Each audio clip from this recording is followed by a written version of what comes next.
नमस्कार, आदाब। मैं अनूप सोनी क्राइम पेट्रोल सतर्क के ब्लैक हेडलाइंस अध्याय के आज के एपिसोड में आप सबका स्वागत करता हूं। सुखी इंसान से संतुष्ट परिवार से एक सुरक्षित समाज और सुरक्षित समाज से एक खूबसूरत दुनिया बनती है। लेकिन जिन रिश्तों पर विश्वास करके इंसान सुखी होता है, अगर वही रिश्ते गले का फंदा बन जाएं तो इस केस में एक हंसते खेलते परिवार की खून भरी दास्तां से नासिक और उसके आसपास के इलाकों में सनसनी फैल गई और जब सच सामने आया तब सब हैरान रह गए।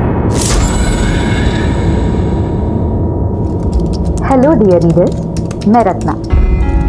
3 दिन के लंबे इंटरवल के बाद आज ब्लॉग लिखने का टाइम मिला। क्या करें, 16 साल 7 महीने और 3 दिन हो गए मेरी प्रमोशन को।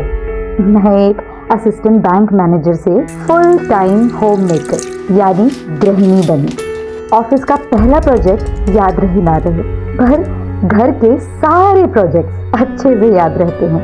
मेरा पहला प्रोजेक्ट अब 16 साल का हो गया है। शैली नाम है उसका। मॉम, आपकी कॉफी। Thank you. पहले आई बोल। आई। और मेरा दूसरा प्रोजेक्ट 6 साल का हो गया है। इस प्रोजेक्ट का नाम है संजू। मम्मा, मेरा स्कूल बैग कहाँ है? लाइफ की भागदौड़ में अपनी बात आप तक पहुंचाकर मुझे बहुत सुकून मिलता है। मैडम, मेजरमेंट के लाए।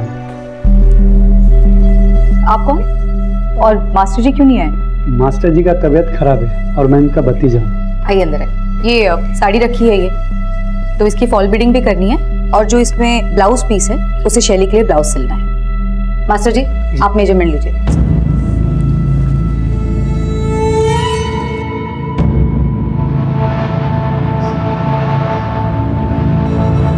ब्रीथ आउट ब्रीथ इन करिए ना।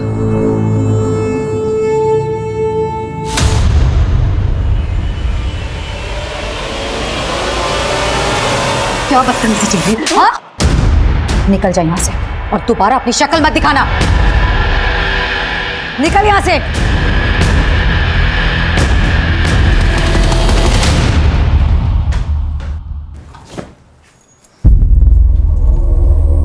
मॉम, मेरे पास ना आपके लिए एक सरप्राइज है।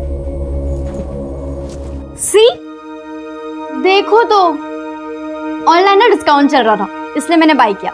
कल रात ही डिलीवर हुआ है। आप ये पहन के बहुत अच्छे लगोगे। प्लीज प्लीज प्लीज एक बार।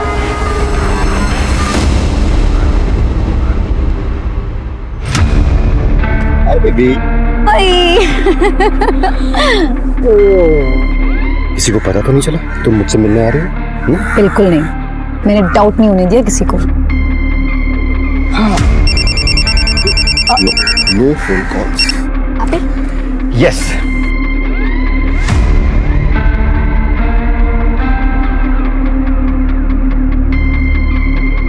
वैसे एक बात तो है, ऐसे चोरी चोरी प्यार करने का ना मजा ही कुछ और है। कब तक हम इस तरह से वेट करते रहेंगे, चुप चुप करके मिलते रहेंगे? वैसे बहुत खूबसूरत लग रहा था। अच्छा, वैसे हस्बैंड ऑफिस गए और बच्चे भी बाहर हैं, तो क्या ही रहता है।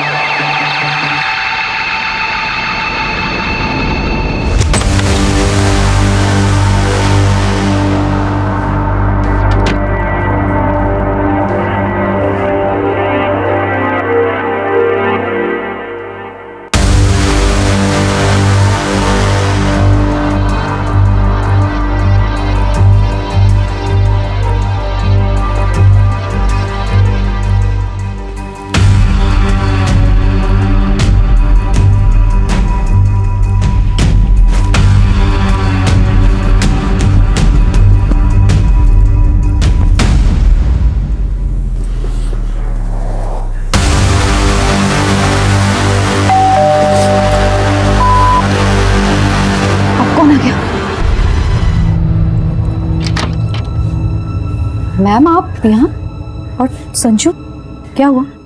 मैम, स्कूल से कब से कॉल किया जा रहा है आपको, आप कॉल पिक नहीं कर रहे हैं।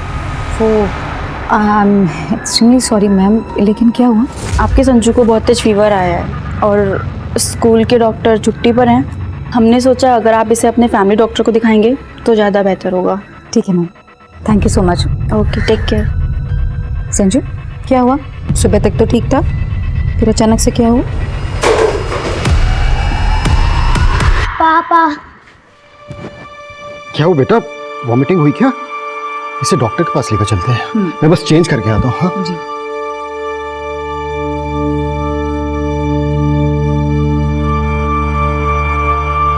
देखिए, घबराने की कोई बात नहीं। मैं कुछ मेडिसिन लिख देता हूँ, वो आप दे दीजिएगा, और अभी एक इंजेक्शन दे देता हूँ।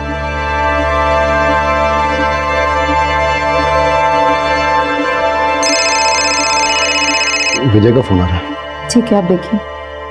हाँ विजय, नहीं, मैं ऑफिस नहीं आ पाऊंगा आज। संजू की तबीयत खराब है। चल बाय। क्या हुआ? अर्जेंट है तो चले जाइए ना। संजू की तबीयत खराब है, कैसे जा सकता हूँ मैं? तो वो यहाँ पर कौन सा अकेला है? मैं हूँ ना उसके पास। और वैसे भी मेरे रहते हुए ना आपको घर गृहस्थी की चिंता करने की कोई जरूरत नहीं है। आई एम सो प्राउड कि मुझे तुम जैसी वाइफ नहीं, गर्लफ्रेंड मिली।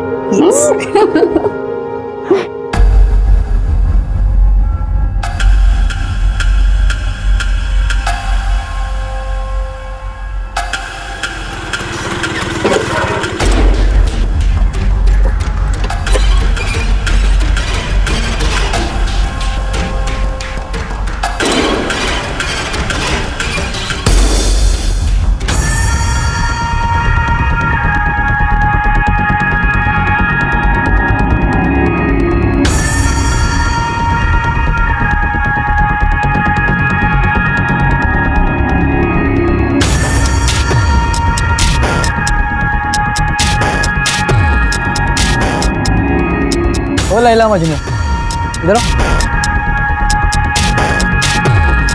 ये देखो इधर।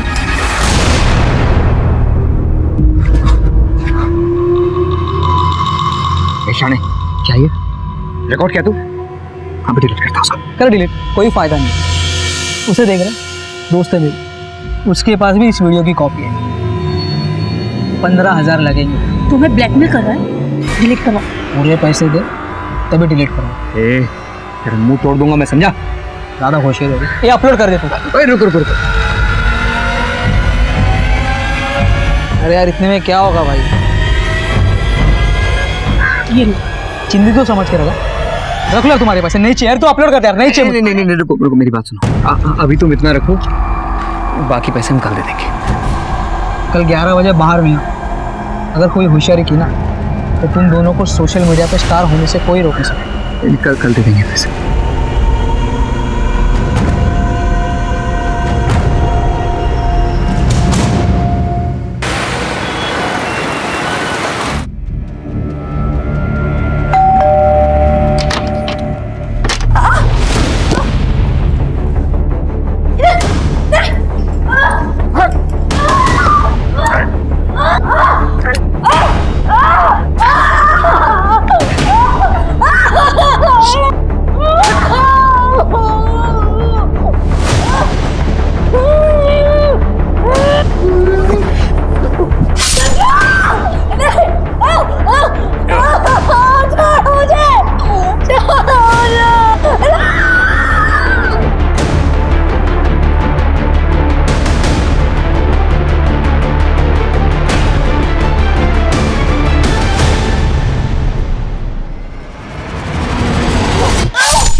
सर, मैं सुबह सुबह काम के वास्ते आई, देखा तो दरवाजा खुला था।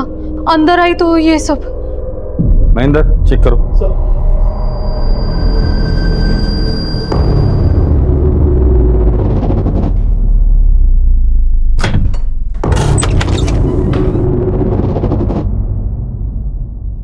सांसें चल रही है सर। एम्बुलेंस बुलाओ जल्दी।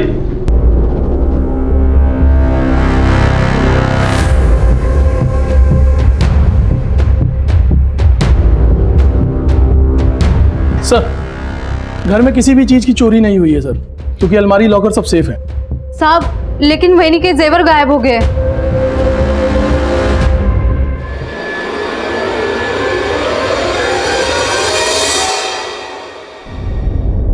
सर किचन में फ्रिज के अंदर और बाहर ब्लड स्टेंस मिले हैं।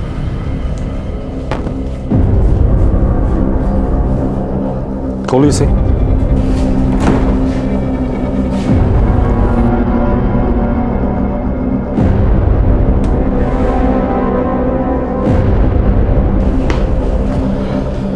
इनके अलावा घर में और कौन कौन रहता है? शैली मैडम।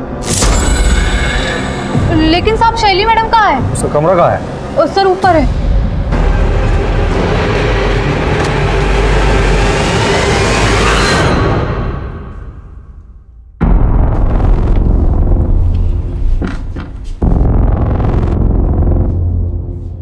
यही शैली है? जी हाँ साहिब। चेक करो रूम। सर,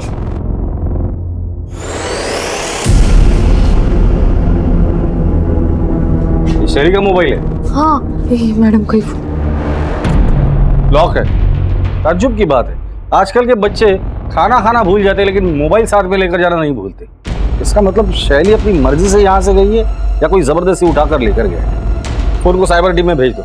महेंद्र, शैली की फोटो खींचो, हर पुलिस स्टेशन में सर्कुलेट कर दो और पेट्रोलिंग टीम को भी अलर्ट कर देना और शैली के बारे में और इन्फॉर्मेशन इनसे ले लेना। राजदीप मेरे साथ आओ। सर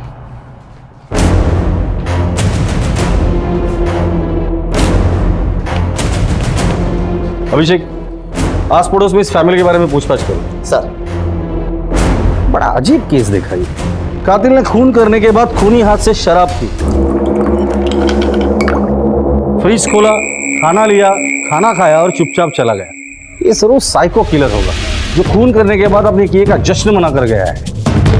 काम करो, या जितने भी ब्लड सैंपल्स है सब जमा करो और लैब में भेज दो। इनके अलावा अगर कोई और ब्लड मिलता है तो वो कातिल का ब्लड होगा। सर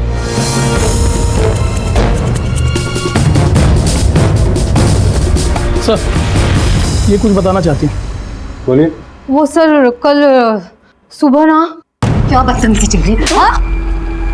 निकल जा यहाँ से। छोड़ना नहीं मैं तुम्हारा। निकल यहाँ से। तूने किया ना ये सब? हाँ, तू कल शैली को घूर रहा था जिसकी वजह से उसकी माँ ने तुझे मार के बेइज्जत करके घर से निकाल दिया था। खरा है साहब, लेकिन मैंने किसी को नहीं मारा। तेरे जैसे घटिया लोग ही ऐसा काम कर सकते हैं। सच सच बता दे, वरना जिस गंदी नजर से शैली को देख रहा था ना, वही तेरी आंखें निकाल कर हाथ में दे दूंगा। चल बता, शैली को कहाँ छुपा कर रखा है? सच में साहब, मैंने किसी को नहीं, कुछ भी नहीं किया साहब मैंने। तू ऐसे नहीं बोलेगा राजदीप, इसे बेहोश होने तक मारना, फिर होश में ला और फिर मार।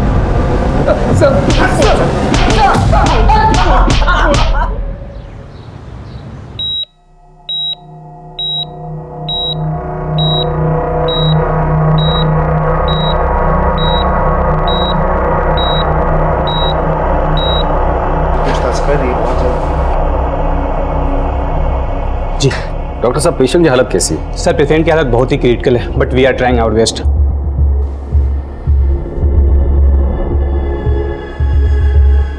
सुख और शांति से जीना हर इंसान, हर परिवार का सपना होता है और बिल्कुल ऐसा ही जीवन जी रहे रत्ना के परिवार पर टूटे कहर ने आसपास के सभी लोगों के दिल दहला दिए।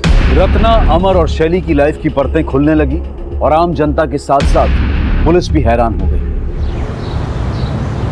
सर, रत्ना के घर पे जो मोबाइल्स मिले थे वो अनलॉक हो गए। शैली के मोबाइल पे किसी रवि और जिग्नेश के मैसेजेस आए हैं। मैसेज में ऐसा लिखा है कि अपनी माँ को कहो किसी के सामने मुंह ना खोले वरना। बात करो दोनों से। सर, दोनों के मोबाइल कंटिन्यूसली स्विच ऑफ है। कॉल रिकॉर्ड्स निकालने के लिए कह दिया है। एक और बात सर, कल रात रत्ना बार बार शैली को फ़ोन कर रही थी। लगता है कोई टेंशन चल रहा था। शैली ने फ़ोन नहीं उठाई तो रत्ना ने शैली की फ्रेंड कविता को फ़ोन किया। कविता? सर, शैली अपने माँ से कल झूठ बोलकर हमारे सीनियर से मिलने गई थी। अच्छा मॉम, मैं कविता के यहाँ जा रही हूँ, मुझे असाइनमेंट कंप्लीट करना है, मैं रात को आ जाऊँ। तब उसने घर पर झूठ कहा था कि वो मेरे घर पढ़ाई के लिए आ रही है, और जब रात को उसका मोबाइल नहीं लग रहा था तब रत्ना आंटी ने मुझे कॉल किया। फिर मुझे उन्हें सब सच बताना पड़ा कि शैली जिग्नेश और रवि के साथ पार्टी कर रही है। फिर मुझे रत्ना आंटी को जिग्नेश के रूम पे लेके जाना पड़ा।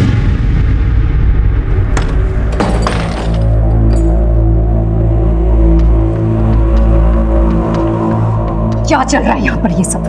हाँ, क्या कर रहे थे तुम मेरी बेटी के साथ? बोल दे, करे पूछ रही हूँ मैं तुमसे कुछ। शैली उठ बेटा, चल। एक बात और, जो हरकत तुम लोगों ने मेरी बेटी के साथ की है, दोबारा ये हरकत तुम लोग किसी भी लड़की के साथ ना कर सको। इसलिए तुम्हारी इस करतूत के बारे में ना मैं सिर्फ तुम्हारे पेरेंट्स को नहीं कंप्लेन करूंगी, उसकी कंप्लेन मैं तुम लोगों के कॉलेज में करूंगी और पुलिस में करूंगी। चल।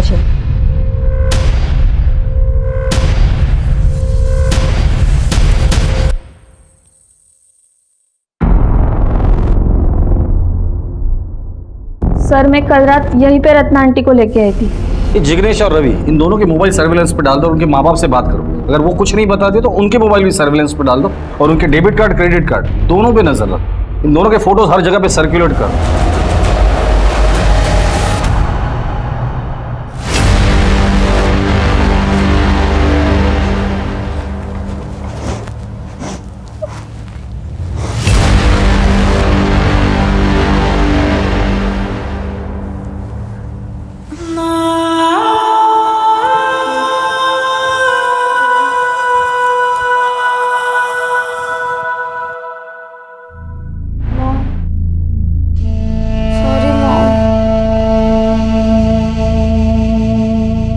जब तक तेरी आई जिंदा है तेरा कभी गलत नहीं हो सकता।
सर, ये विजय है, हमारे बिजनेस पार्टनर। बस अब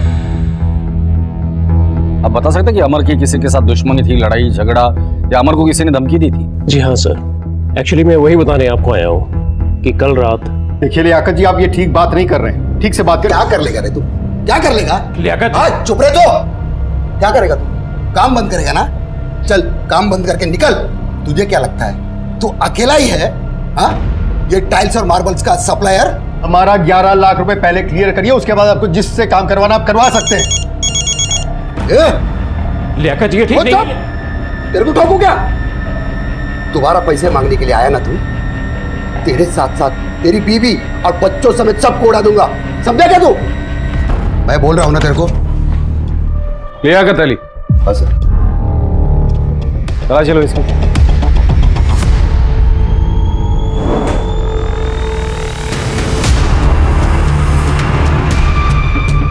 लाइसेंस है साहब, हमारे धंधे में इसकी जरूरत पड़ती है। खामोखाम आप लोग मुझे इस केस में घसीट रहे हो।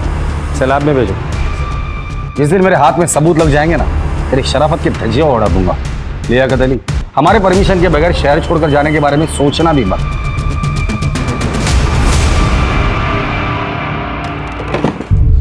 अमर को होश आ गया? नहीं सर, अभी बेहोश है सर। डॉक्टर उसे रिवाइव करने की पूरी कोशिश कर रहे हैं। सर, रत्ना और अमर के मोबाइल में किसी योगेश ने धमकी भरे मैसेजेस भेजे थे। योगेश कौन है? पता लगा लिया सर?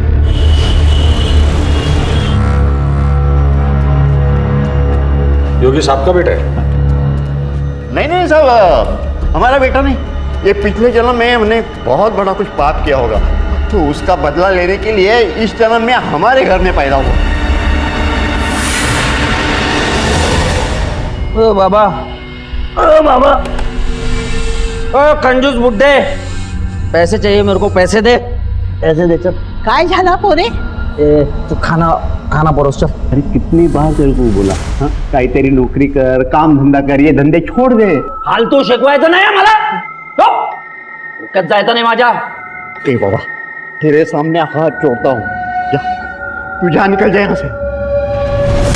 क्यों गई ना, बाप मरने के बाद बेटे के नाम पे घर होता है, और कैसे होता है ना मेरे को अच्छी तरह से आता है. बताओ क्या, बताओ. योगेश की वजह से हम बदनाम हो चुके हैं. हमें शक है कि योगेश ने रत्ना नाम की औरत का रेप किया, मर्डर किया, उसके बेटे को मारा और उनकी जवान लड़कियों को अगवा किया. योगेश इस वक्त कहाँ है? मालूम नहीं सर. ये बीच में एक बार उसका कोई रात को दोस्त आया था, रात भर उन्होंने दारू पी, सुबह उठ के चले गए. दोस्त के साथ वो गया था, आप जानते हैं उसे? क्या उसकी शक्ल याद है?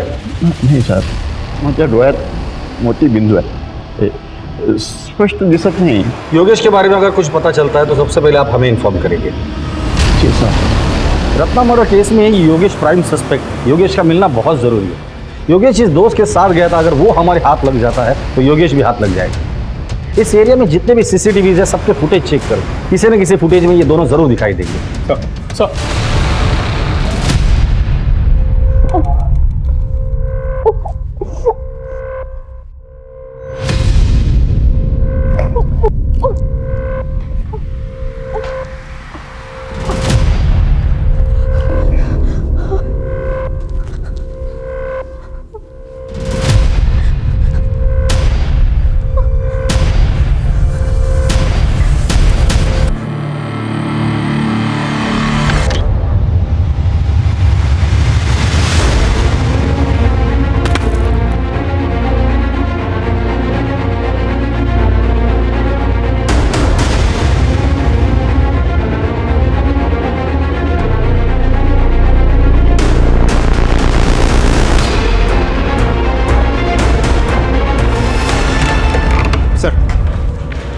योगेश का कॉल रिकॉर्ड आ गया.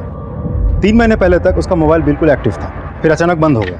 फिर 4 दिन बाद 2 मिनट के लिए फ़ोन ऑन होता है, अमर को मैसेजेस भेजे जाते हैं, फिर स्विच ऑफ हो जाते हैं. फिर 8 दिन बाद फिर से 2-3 मिनट के लिए फ़ोन ऑन होता है. इस बार रत्ना को धमकी भरे मैसेजेस भेजे जाते हैं, फिर फ़ोन ऑफ हो जाता है. सर ये सिलसिला पिछले 3 महीने से चल रहा है. सर, योगेश के घर के सामने जो बैंक है उसका सीसीटीवी फुटेज आ गया सर. चेक करो.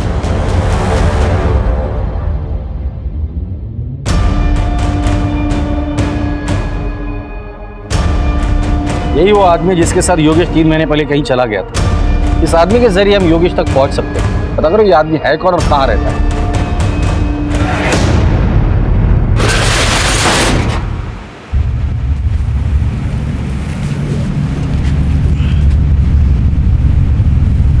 भाई इसमें कुछ गड़बड़ लग रहा है. क्या गड़बड़ है? खून दिख रहा है इसमें, बदबू भी बहुत आ रहा है. पुलिस है, देख क्या है.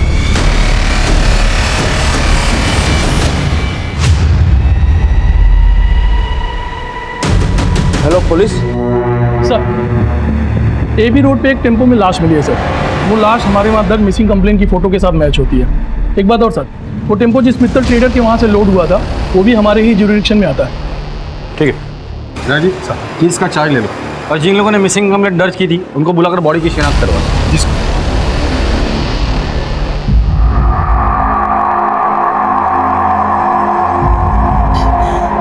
समीर, समीर, देवा है क्या किया मेरे कुत्ते के साथ?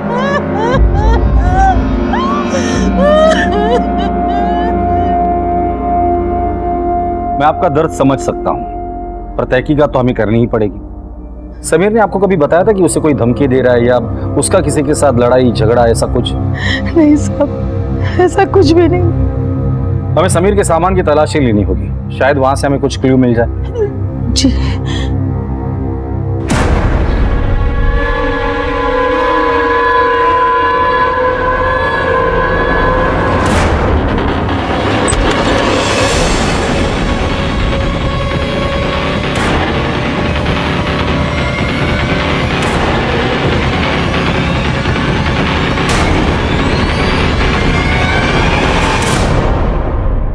ये हार्ड डिस्क और लैपटॉप समीर का है, जिसमें बहुत सारे आपत्तिजनक वीडियोस हैं। ये समीर के पास कहाँ से है? मला माहित नहीं साहब। समीर के दोस्त कौन है? कौन से कॉलेज में पढ़ते हैं? ये पास ही के जोशी कॉलेज में है। जोशी कॉलेज? सर उसी कॉलेज में तो शैली भी पढ़ती थी। समीर की कोई गर्लफ्रेंड है? ते पण माहित नहीं, पर सीमा के साथ दोस्ती थी उसकी, वो उसके साथ ही घूमता था। ये सीमा रहती कहाँ है? आइए सर, ये सीमा का रूम है सर। तलाशी लो। सर सीमा यहाँ कितने सालों से रेंट पे रह रही है? सर 2 साल से रह रही है। उसका परमानेंट एड्रेस है? जी सर है।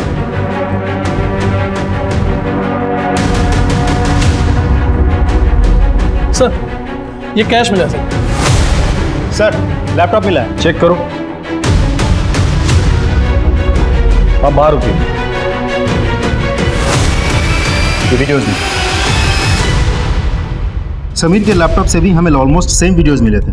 मतलब समीर और सीमा मिलके सबको ब्लैकमेल कर रहे थे। और हो सकता है इस ब्लैकमेलिंग के चक्कर में समीर का मर्डर हुआ हो और सीमा की जान को खतरा हो सकता है। इन वीडियोस में जितने भी लोग दिख रहे हैं सबको आइडेंटिफाई करो। सीमा की फोटो हर जगह सर्कुलेट कर दो और सीमा के माँ बाप को कांटेक्ट करने की कोशिश करो। सर हमने मित्तल ट्रेडर्स में जाके डिटेल में पूछताछ की। वहाँ समीर को कोई नहीं जानता, ना किसी ने मर्डर होते हुए देखा और ना डेड बॉडी को टेम्पो में डालते हुए देखा किसी ने। सर मैंने कुछ रिसीप्ट्स के पिक्चर्स भी खींचे, मैं दिखाता हूँ। ये भी सर, ये सारे रिसीप्ट्स मैंने खुद चेक किए हैं, ऑल क्लियर है, कुछ भी सस्पिशियस नहीं दिख रहा है सर।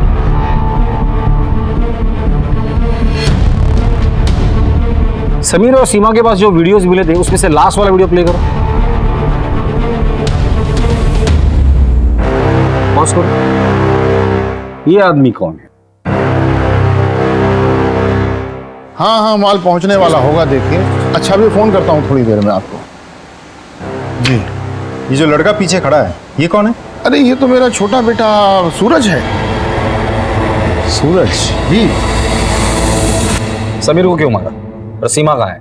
सर मैंने समीर को नहीं मारा सर, और मुझे नहीं पता कि सीमा किधर है। समीर के लैपटॉप में तुम्हारे एक एमएमएस मिला है। वो औरत कौन है? कौन है? सर वो मेरी दोस्त है, कंचन। कंचन जी, सीमा कहाँ है? सर मुझे नहीं मालूम है। सूरज, तुम्हारे पिताजी के दुकान में लोड हुए टेम्पो में समीर की लाश मिली है। समीर को क्यों मारा, कहाँ मारा और कैसे मारा? सर हम सच कह रहे हैं, हमने समीर को नहीं मारा सर। हमने तो उसे पूरे पैसे भी दे दिए थे वीडियो डिलीट करने के। ठीक है अभिषेक, प्रीति, जब तक ये लोग सीमा का पता नहीं बताते इनकी अच्छे से खातिरदारी करनी। सर हम सच बोल रहे हैं, हमें कुछ नहीं मालूम। हमें नहीं मालूम मेरे को। साहब मेरी बीबी को कब छोड़ देंगे आप? अभी पूछताछ चल रही है। लेकिन उसका कसूर क्या है? अब सुन नहीं पाएंगे। साहब बताइए ना। आपके बीवी का उसके दोस्त के साथ एमएमएस मिला है और जिन लोगों ने ये बनाया था एक का मर्डर हुआ है और दूसरी गायब है। सुन लिया आपने? अब जाइए। सर खबरी से पता चला है कि रत्ना की सुपारी निकली थी सर। फिर ये भी सुनने में आया कि सुपारी वापस हो गई।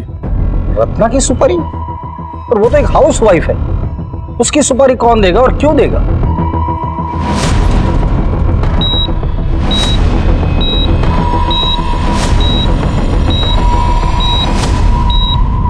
रत्ना,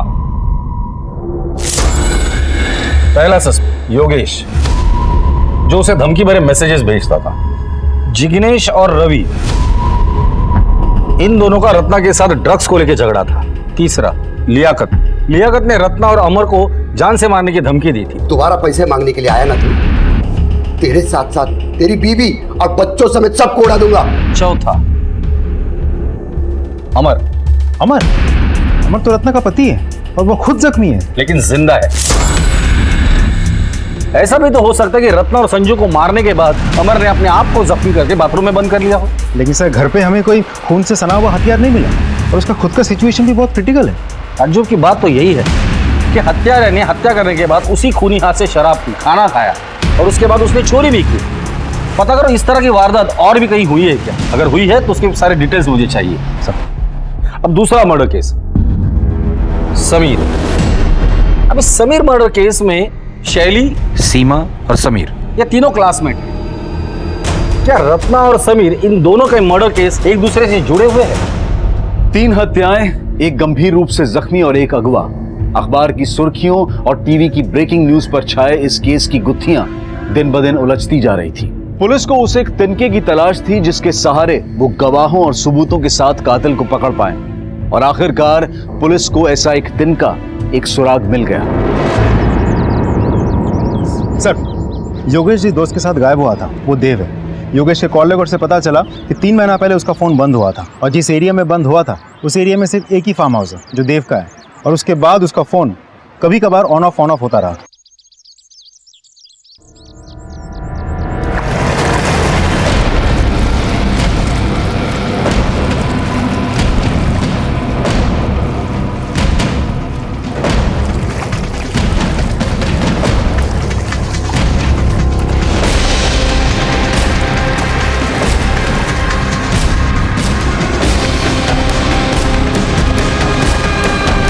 क्या आप योगेश को जानते हैं? जी, कॉलेज में हम लोग क्लासमेट थे। 3 महीने पहले योगेश आपके साथ उसके घर से निकला था, फिर इसी एरिया में आकर उसका फ़ोन हमेशा के लिए स्विच ऑफ हो गया था, फिर रेयरली ऑन हुआ। ऐसा क्यों? हाँ, याद आया। हुआ यूँ था सर कि वो ऐसे ही तफरी करने आया था, उसकी मोबाइल की बैटरी ख़त्म हो गई थी। अब मेरा और उसका मोबाइल सेम तो था नहीं कि वो मेरा चार्जर यूज़ कर पाता। फिर उसके बाद वो उसी दिन वहाँ से चला गया। वैसे भी योगेश को मोबाइल की इतनी परवाह नहीं थी, बड़ा अजीब बंदा है। उसके बाद उसने मुझे कोई कांटेक्ट नहीं किया। एक आध बार मैंने ही उसका नंबर डायल किया था और मोबाइल स्विच ऑफ था। योगेश के फादर का कहना है कि वो मवाली या टपोरी टाइप का था। वैसे उसका अमर के साथ किस बात का झगड़ा था? ये बहुत पुरानी कहानी है सर। एक्चुअली कॉलेज में योगेश को रत्ना से प्यार हो गया, पर योगेश की गुंडागर्दी, मारपीट के चलते रत्ना उसे कैसे चाहती। रत्ना को अमर अच्छा लगा और उससे प्यार हो गया और बाद में शादी कर ली। यही बात योगेश को बहुत बुरी लगी, तभी से वो जिल्टेड लवर बन गया। सोचा नहीं था कि कॉलेज की दुश्मनी अभी तक चलेगी और रत्ना का वो मर्डर कर देगा और अमर पर भी जानलेवा हमला करेगा। योगेश अगर आपको कांटेक्ट करता है या उसके बारे में आपको कुछ भी पता चलता है तो सबसे पहले आप हमें इन्फॉर्म करें। जी सर। Thank you. हेलो। हाँ, ओके सर। जिग्नेश के पिताजी ने इगतपुर के एक लॉज में 40,000 रुपये ट्रांसफर किए हैं। प्रशांत, गाड़ी घुमा।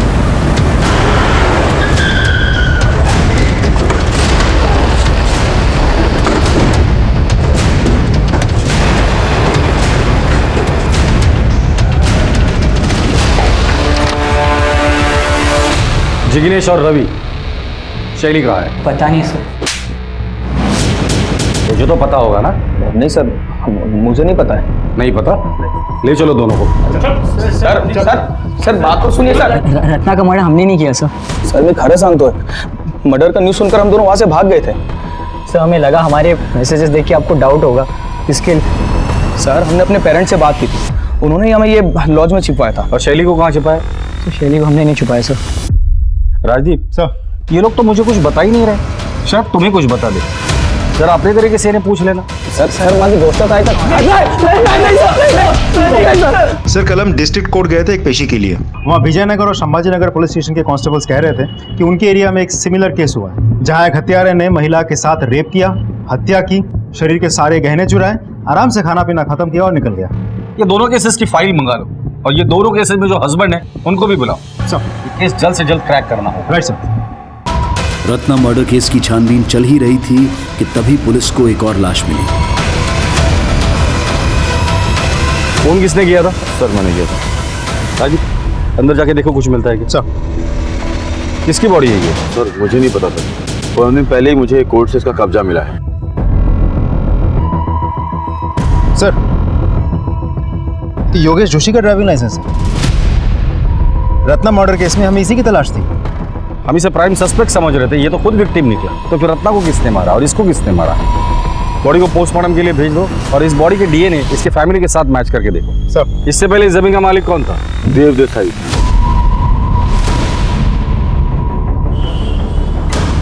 ये सब अजब इत्तेफाक है। 3 महीने पहले योगेश गायब होता है, आखिरी बार आपके साथ था। फिर योगेश का फोन बंद होता है आप ही के यहाँ पर। अब योगेश की लाश मिल गई, वो भी ऐसी जमीन पर जिस पर आपका कब्जा था। अब तो बताइए योगेश को क्यों मारा? मैंने योगेश को नहीं मारा। राजदीप, घर की तलाशी लो। सर आप बिना वारंट के अंदर नहीं जा सकते। जब वारंट चलेगा या इनसे भी वारंट दिलाओ। सर सर मेरी बात सुनिए सर, मेरा यकीन कीजिए कुछ नहीं है सर, आपको कुछ नहीं मिलेगा। इस कमरे में क्या है? सर ऐसे ही कोई पुराना सामान रखा हुआ है। चाबी दीजिए उसकी। सर वो खो गई है। महेंद्र, हथौड़ा लेके आ। सर मेरा यकीन कीजिए कुछ नहीं है, आपको कुछ नहीं मिलेगा। तोड़ दे इसे। सर कुछ नहीं है सर। शैली, खोलो इसे। ये यहाँ क्या कर रही है? सर इसने मेरी माँ और भाई को मार दिया और फिर मुझे यहाँ ले आया। इसे हॉस्पिटल लेके जाओ।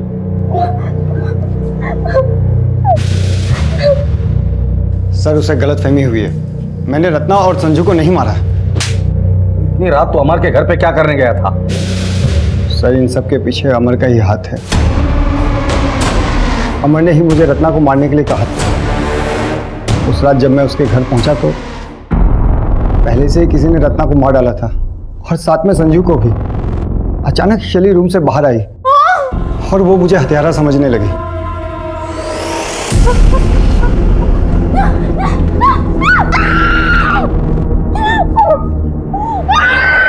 मैं शैली को मार नहीं सकता था क्योंकि वो मेरे दोस्त अमर की बेटी है। फिर मैंने सोचा कि जब पुलिस असली हत्यारे को पकड़ेगी या अमर को होश में आने के बाद ये बताएगा कि असली कातिल मैं नहीं कोई और है, तब मैं शैली को छोड़ दूंगा। और अगर अमर को होश नहीं आता और असली कातिल पकड़ा नहीं जाता तो शैली के साथ क्या करता? जिंदगी भर यही रखता उसे? सर सब कुछ इतनी जल्दी हुआ कि इतनी दूर की बात मैं सोच ही नहीं पाया।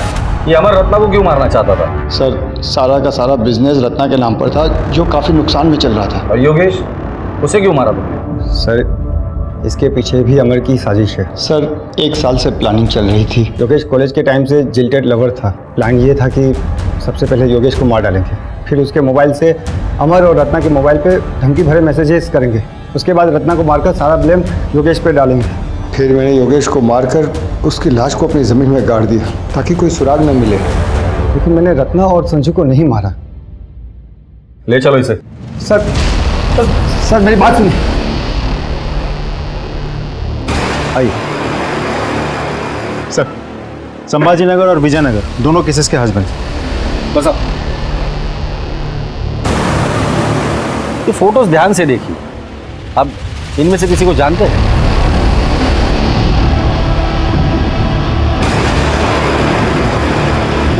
नहीं सर। नहीं सर। आपकी पत्नी की 4 महीने पहले हत्या हुई थी ना? जी साहब। क्या हुआ? साहब हम नए नए नासिक शहर में आए थे। मैं कुछ काम से घर से बाहर गया, वापस आकर देखा तो मेरी बीवी की हत्या हो चुकी थी साहब। जिस दिन मर्डर हुआ था उसके पहले क्या हुआ? गोदावरी में नहाने के लिए गए थे तो बच्चे को बुखार आया, तो यहीं डॉक्टर जय के क्लिनिक में लेकर गए थे उसका इलाज के लिए, और उसी रात मेरी बीवी और मेरे बेटे की हत्या हुई थी सर। आपकी बीवी की 1.5 महीने पहले हत्या हुई थी ना? जी सर। क्या हुआ?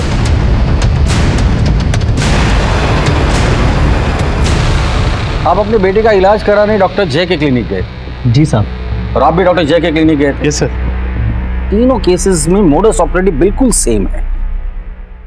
अब तो ये डॉक्टर जय ही हमें बताएगा इन तीनों मर्डर से उसका क्या कनेक्शन है। डॉक्टर साहब, पिछले कुछ दिनों से शहर में एक अजीब सिलसिला शुरू है। संध्या अपने बच्चे के साथ आपके क्लिनिक में आती है, उसी रात संध्या के साथ रेप होता है और उसका मर्डर हो जाता है। फिर पूनम अपने बच्चे के साथ आपके क्लिनिक में आती है, उसी रात पूनम के साथ भी उसका रेप होता है, उसका मर्डर हो जाता है।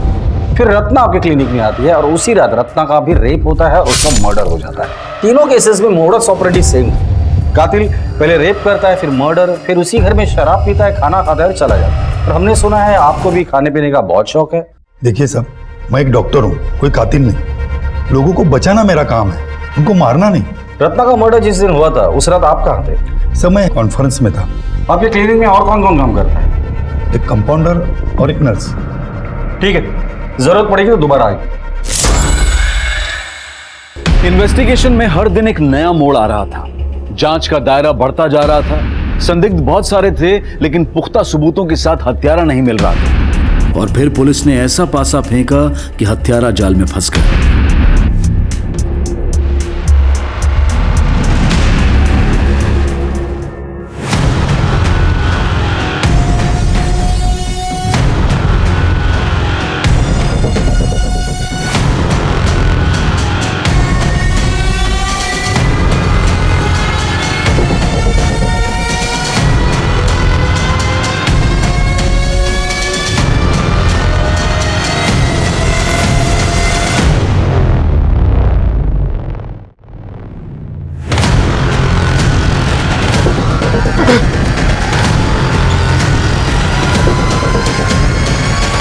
डॉक्टर जय के यहाँ कंपाउंडर हो ना?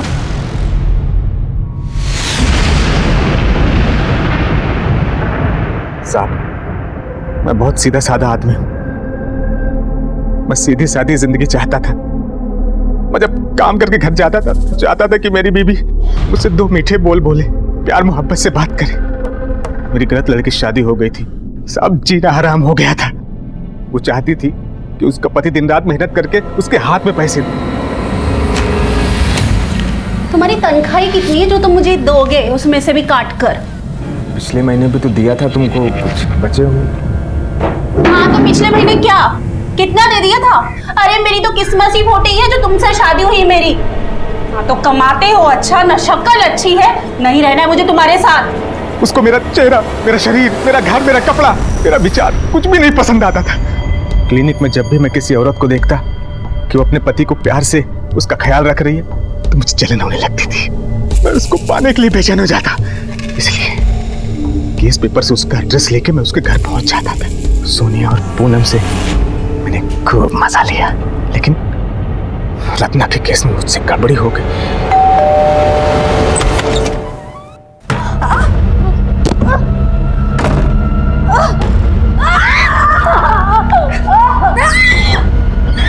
डरो मत, मैं तुम्हारा पति हूँ।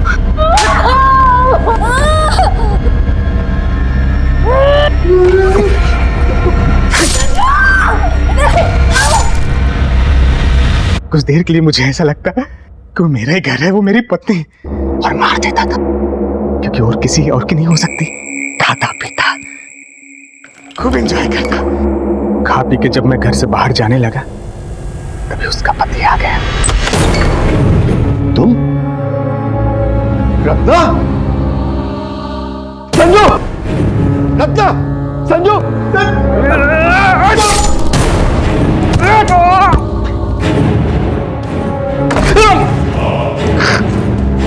अमन ने बाथरूम का दरवाजा अंदर से बंद किया हुआ था, लेकिन मैंने जो घाव दिया था मुझे इस पर पूरा विश्वास था। खून बहेगा और वो मर जाएगा। तभी मैं वहां से चला गया। अमर को मारने का प्लान नहीं था, लेकिन उसने मुझे देख लिया था तो क्या करता साहब?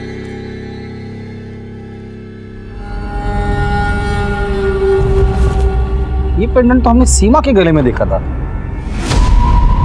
हमने उसके फोटो में देखा था। जी सर। 1 मिनट, समीर और सीमा तुम्हारी बीवी को ब्लैकमेल कर रहे थे। समीर का मर्डर हो गया और सीमा गायब है। इन सब के पीछे तू ही तो नहीं है? बोल। साहब, मेरी बीवी कंचन और उसका यार सूरज दोनों को फोन पे बात करते हुए सुना था कि सीमा और समीर उसका वीडियो बना के उसको पैसे के लिए ब्लैकमेल कर रहे हैं। मैंने सोचा अगर समीर को मार के सीमा को मैं अगवा कर लेता हूं तो ब्लेम कंचन पे जाएगा और मेरा बदला पूरा हो जाएगा। तो मैंने समीर को मार दिया और सीमा को कमरे में बंद करके रखा।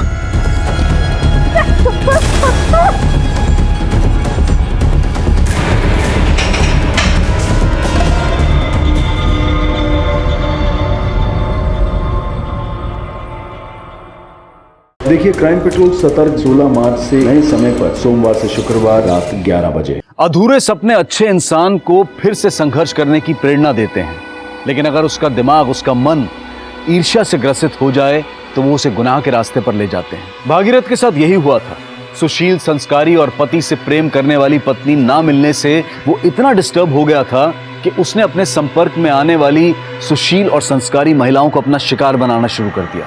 अगर भागीरथ अपने मन में उठ रही नफरत और जलन के तूफान से सतर्क होता, चुभने वाले रिश्ते से सही समय पर मुक्ति पाता, तो वो सीरियल किलर नहीं बनता। भागीरथ, समीर, सीमा और देव को अपने गुनाहों की सजा मिली और अमर ने भी अपने किए का मोल चुकाया। अब मैं अनूप सोनी आपसे विदा लेता हूं। फिर मुलाकात होगी क्राइम पेट्रोल सतर्क के ब्लैक हेडलाइंस अध्याय में एक और नए केस के साथ। और याद रखें, क्राइम और आपके बीच में सिर्फ इतना फर्क है कि आप कितने सतर्क हैं। सतर्क रहें, सुरक्षित रहें। जय हिंद।